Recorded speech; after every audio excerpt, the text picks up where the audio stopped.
How are you doing? Okay. I'm tired, but I'm always excited to talk about my film. And can you tell us more about your film, The Breaking Ice? What is it about? So, The Breaking Ice is about, three young people in their 20s and who are lost in their lives and how they find warmth and solace in one another against the winter cold in the north of China. We were there last night at the Southeast Asian premiere of The Breaking Ice. You mentioned there that you haven't slept that day. Yeah. Why? Because I was at the Golden Horse Awards before. I was on the jury at the Golden Horse Awards in Taiwan. It's almost like the Chinese speaking equivalent of the Oscars.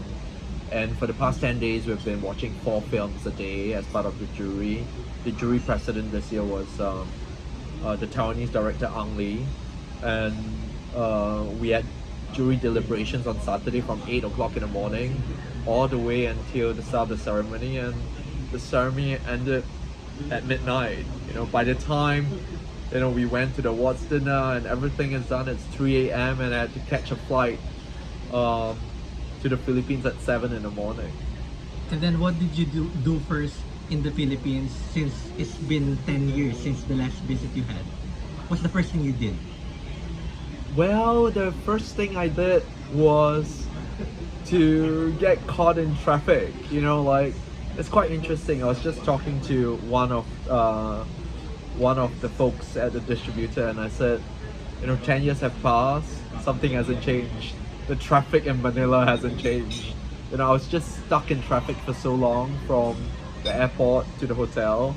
By the time we got there, I had to drop my bags, change, and then go to the screening. But we had a wonderful screening. It's great to be at QCinema. I've never been to the festival in person. A few years ago, I had my second film wet season in 2019. That was the closing film at the festival as well. I've never been, so it was great to experience it for myself. After the closing film last time for The Breaking Ice, what was the general reaction of the audience, and how did you react to that? I think we had it was a very responsive audience. It was a very good reaction. I'm hearing a lot of I think people felt, especially I was surprised that a lot of young people felt deeply about the emotions and the issues in the film, and I hope more and more young people will connect with it. I literally made it for this current generation, what we call the Gen Z generation, who might feel lonely or lost or stuck in their lives, and I'm hoping that this film would really connect with them. When before the movie started, you mentioned that it will be a light drama or something. But I'm not then, sure. I didn't say the light drama. I said it's gonna be a warm winter film. No, I can recall you using the word light, so that stuck in my mind. And then when we were watching, this is not light at all. This is not light. Yeah, I wouldn't use the word light. I think I use the word warm. The warmest, Winter film winter. you've ever Yeah, seen. yeah. Um, yeah, I think what I think it's a mixture of darkness and light. Um, it's about young people that feeling lost and stuck and feeling trapped, but at the same time, it's about also them figuring out how to get out of this darkness. It's a very sad film. Your protagonist, the one with the glasses, is very sad. And he has this nuances that he really wants to end it all. Why put that kind of character, and not just him, the other two persons that he was with also have their own individual struggles in life. Why like that? If you look at the male protagonist, Hao Feng, he's struggling with mental health. He has got depression. It's quite clear, and I think it's quite a prevalent problem right now, in young people and in society. Especially in our very very fast-paced, very stressful urban cities right now. It's something that you read about. I've been reading blogs and watching vlogs during the pandemic, and life is not easy for young people. I remember just 10 days ago, I received some very bad news. One of my young interns on ILO ILO, which was my film from 10 years ago, had killed herself.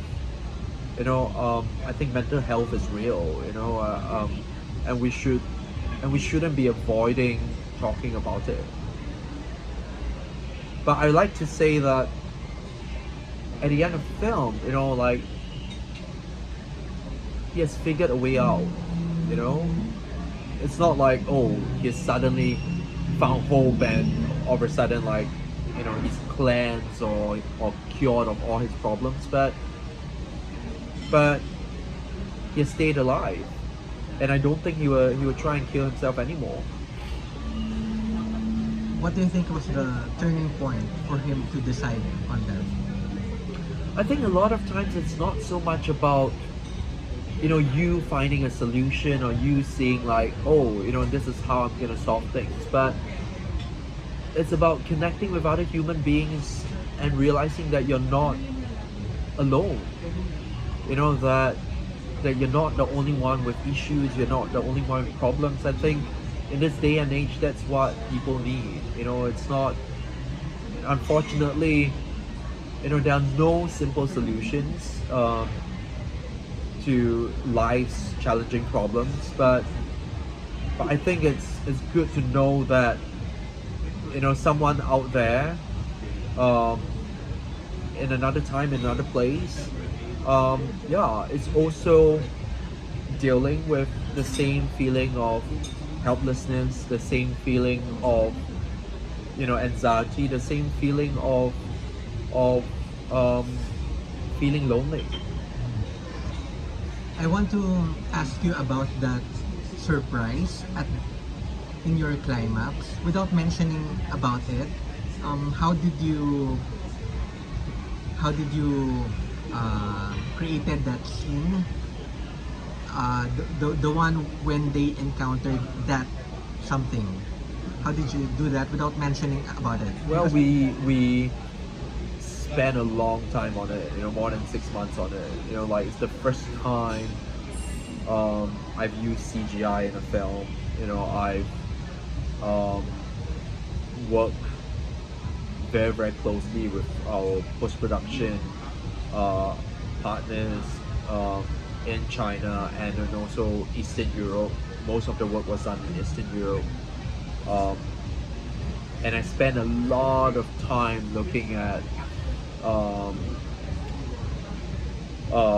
documentaries on YouTube so that I could actually get a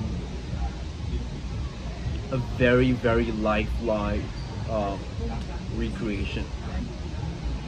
I think the audience was very surprised at that part, and everyone was thinking that it has to end there, but it did not. I can't imagine the film just ending there. I think we need to find a little bit more for these people. We need to at least see them, make that next step. Actually, it really made sense when it pushed to more scenes beyond that, with each individual taking their own paths. Yeah. Yeah, I like that one. And he has more questions for you. How would you like your film to be remembered? How do I want my film to be remembered? I don't know if for me it's just important that people connect emotionally, with the film. I think that's that for me is always very satisfying as a filmmaker, and I've been touring with the film, around the world in a lot of different countries and territories since the premiere of the film in Cannes. And whenever there are people, especially young people, that connected very deeply with these characters and felt the emotion and the atmosphere that we're trying to capture, that for me is moving in itself. Yeah. And how can you describe to us your directing style? It's a very, very good question because The Breaking Ice is very, very different from my previous films, like ILO ILO, Wet Season. Even the other film that I made last year, I made two films last year.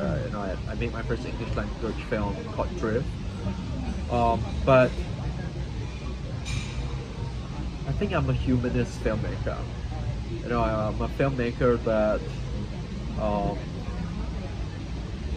is quite restrained, it's quite subtle, it's quite quiet. Hopefully my cinema is poetic as well, but in the end, for me, filmmaking is about revealing and discovering the human condition, and that's what I do. I explore and sort of look and reflect upon on our humanity. And how long will you be staying here in the Philippines? How's it been so far? It's a very short trip. I'm literally here for like just under 3 days. I have to fly off to America to continue promoting my film. But it's been good to be back. It's been exactly 10 years.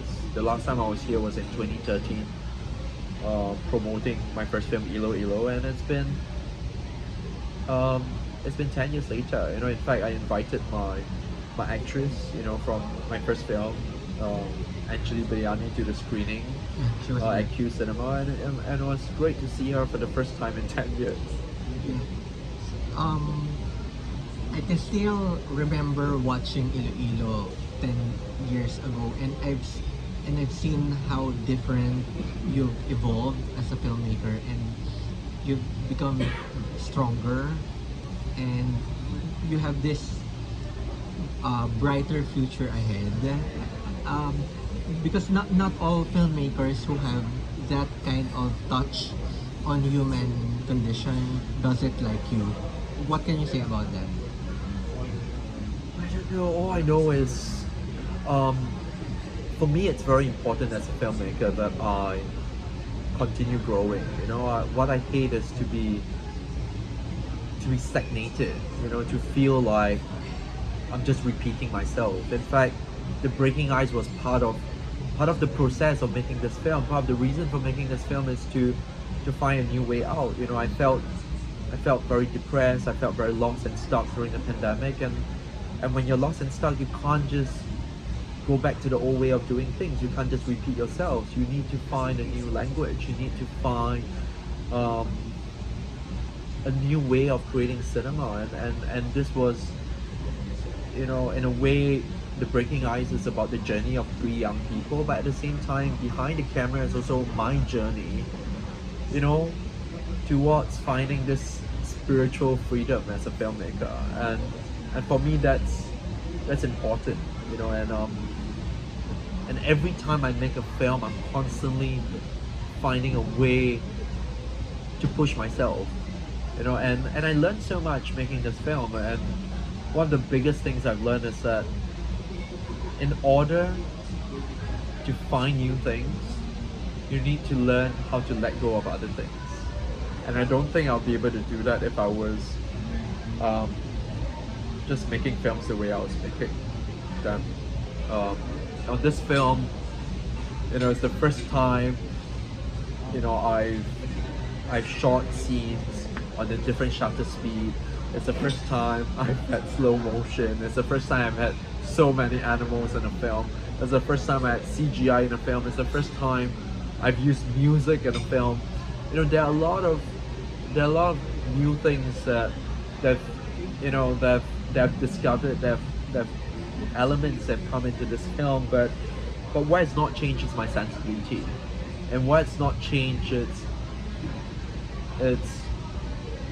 my very sincere and very honest sort of concern for the human condition. I think that for me is very important. So we can now say that you have broken the ice. I think I'm still breaking the ice. You know, whether and I'm hoping that I'll continue to be breaking the ice, you know, for the rest of my career. You know, I hope that, you know, it's not like, oh, I found something new and I stay there. I think it's always about trying to challenge oneself. And if you look at my, you know, the next film that's coming out, you know, I had two films that I made last year. The Breaking Ice premiere at the Cannes Film Festival, and then in January, earlier this year at Sundance, I had my first English language film, Drift, which was shot in Europe. It's English language, and it's also very, very different from The Breaking Ice, very, very different from ILO ILO, very different from Wet Season, and I think you see that on every film. You would see the same Anthony Chen, but a new Anthony Chen. Hopefully we get to see that on the next QCinema. Yeah, hopefully soon. Hopefully. And yeah, please invite your followers to watch your film, The Breaking Ice.